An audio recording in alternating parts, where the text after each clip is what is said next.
LLM అంటే ఏంటి, కొంచెం నీట్గా ఎక్స్ప్లెయిన్ చేస్తారా?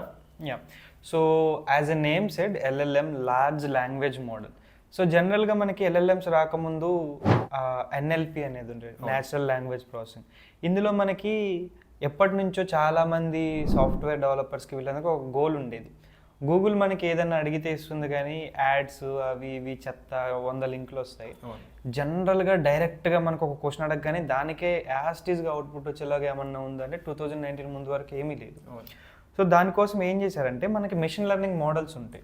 సో ఇవి చిన్న చిన్న డేటా మీద, ఫర్ ఎగ్జాంపుల్ ఒక స్కూల్ తీసుకుంటే ఆ స్కూల్లో ఉన్న పిల్లల డేటా అంతా మీరు ట్రైన్ చేస్తే ఆ పిల్లల గురించి వస్తుంది.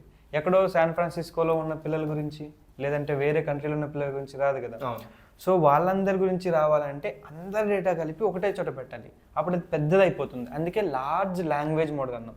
లాంగ్వేజ్ అని ఎందుకు వచ్చింది అంటే మనం తెలుగులో ఇంగ్లీష్లో ఎలాగైతే మాట్లాడుకుంటున్నామో అట్లా మనకు అది అవుట్పుట్ ఇస్తుంది, కాబట్టి దాన్ని లాంగ్వేజ్ మోడల్ అన్నాం. సో ఈ లార్జ్ లాంగ్వేజ్ మోడల్ వల్లే మనకి మనం ఏ క్వశ్చన్ ఇచ్చినా కూడా దానికి ఆల్రెడీ ప్రీవియస్గా ట్రైన్ అయిన డేటాలోంచి ఆన్సర్ తీసుకుని మనకి ఇస్తుంది.